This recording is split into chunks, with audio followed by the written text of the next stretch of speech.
جو बेटियां शादी के बाद भी माँओं की दहलीज नहीं छोड़ती, वो किस किस का नुकसान करती हैं।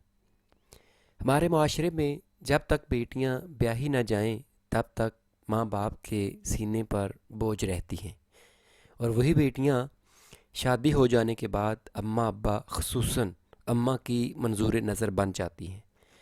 माएँ लाड के मारे ख़ुद शादीशुदा बेटियों को घर बुलाकर या फ़ोन करके अपने मसलों में इतना उलझा देती हैं कि ना बेटियों का घर बस पाता है और ना ही माँ के घर में ब्याह कराने वाली इसकी अपनी बहू अपना घर बसा पाती है।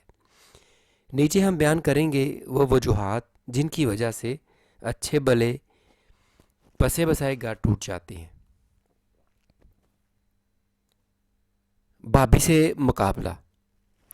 शादीशुदी बेटियां बार बार घर आकर अपनी ज़िंदगी का मुवाजना अपने भाई भाभी से करती हैं।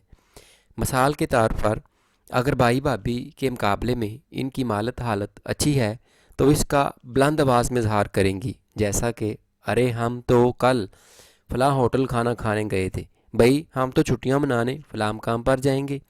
इस तरह की बातों का मकसद अपनी अमारत जताना और अगले को नीचा दिखाना होता है, जिसकी वजह से बावजों के दिल में नफ़रत, हसद और रकाबत के जज्बात बेदार हो जाते हैं।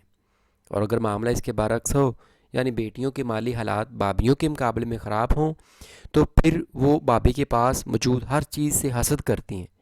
माँ और भाई से इस चीज़ की ज़िद करती हैं जो इनकी भाभी के पास मौजूद है, नहीं तो इस चीज़ का मुतालबा अपने शोहर से भी करती हैं।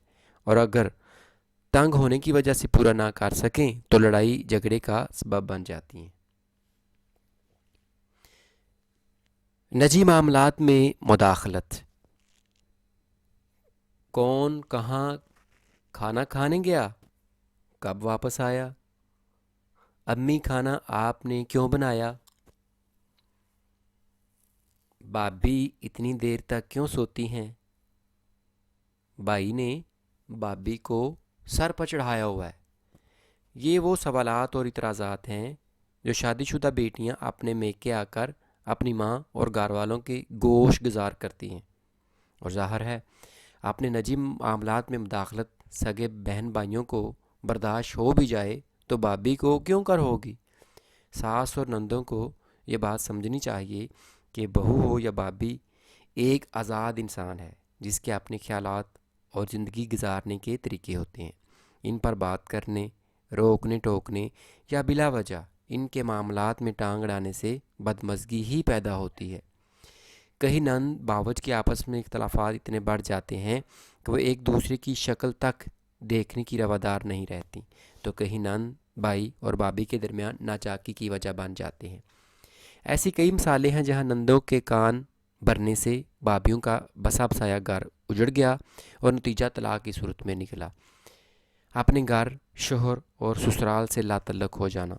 इस तमाम सूरत हाल में जब लड़कियां अपने मेके से लो लगा लेती हैं तो इनकी तवज्जो इनके अपने घर या ससुराल से पूरी तरह हट जाती है।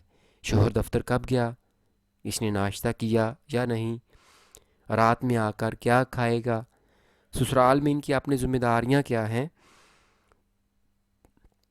तवज्जो इन बातों से हटकर सिर्फ मेके पर ही मरकूज रहती है, जिनकी वजह से वो धीरे धीरे ससुराल में अपना मकाम खो देती हैं और शोहर के दिल से भी उतर जाती हैं।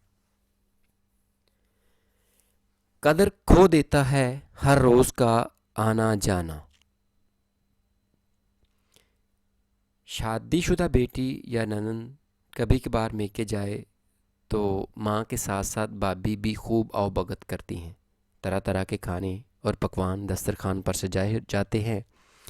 दिल में ननंद के लिए कैसे भी जज्बात हों, लेकिन ये सोचकर कि चलो थोड़ी देर के लिए आई है, मुंह पर मीठी मुस्कान सजाए भाभी नंद से खूब नरमी और अखलाक से पेश आती है, जिससे बेटी को इज़्ज़त और मान का एहसास होता है।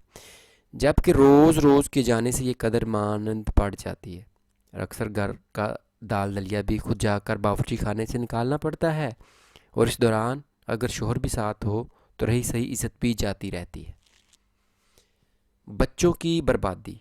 मेके में हमेशा आबाद रहने की चाह करने वाली लड़कियों के बेहसी वाले रवैये का असल भुगतान ان کے اپنے بچے بھگتتے ہیں۔ بچے جو ہر وقت ماں باپ کی توجہ کے طلبگار ہوتے ہیں وہ بھی ماں کی لاپرواہی کا شکار ہو جاتے ہیں، جس کا نتیجہ یا تو خراب صحت یا خراب تعلیمی کارکردگی کی صورت میں نکلتا ہے، یا پھر ماں کی دیکھا دیکھی وہ بھی دنگے فساد اور بد زبانی والی روش اپنا لیتے ہیں۔ اس مسئلے کی اصل ذمہ دار لڑکیوں کی اپنی مائیں ہوتی ہیں، جو بیٹیوں کو بار بار فون کر کے یا گھر بلا کے ان کی توجہ ان کے گھر سے بھٹکاتی ہیں۔ ماؤں کو کوشش کرنی چاہیے کہ شادی شدہ بیٹیوں کو ان کے اپنے گھر، شوہر اور بچوں پر توجہ دینے کی نصیحت کریں، نہ کہ ان کو اپنے گھر کے مسائل اور ساس بہو کے جھگڑوں میں شامل کر کے ان کو ذہنی طور پر پریشان کریں۔ مائیں اس بات کی اہمیت سمجھیں کہ شادی کے بعد ان کی بیٹیوں کا اصل گھر ان کے شوہر کا گھر ہے، نہ کہ مائکہ، جبکہ بطور ساس ان کو اس لڑکی پر توجہ دینی چاہیے جو اپنا سب کچھ چھوڑ کر ان کے گھر آ گئی ہے۔ اس کے علاوہ بیٹیوں کو بھی سمجھنا چاہیے کہ زندگی کا مقصد اپنے سفر کو آگے بڑھانا ہے، اور یہ تبھی ممکن ہے جب وہ دوسروں کی بجائے اپنے معاملات پر دھیان دیں۔ اپنی توجہ کا مرکز اپنے گھر اور بچوں کو بنائیں، زندگی کو بہتر انداز میں جئیں تاکہ دوسروں کے مسائل میں کھو کر اپنی قیمتی لمحات کو ضائع کریں۔ لفظ زندہ رہتے ہیں، آگے شیئر کریں تاکہ آپ کی تھوڑی سی محنت کسی کی ہدایت کا ذریعہ بن جائے۔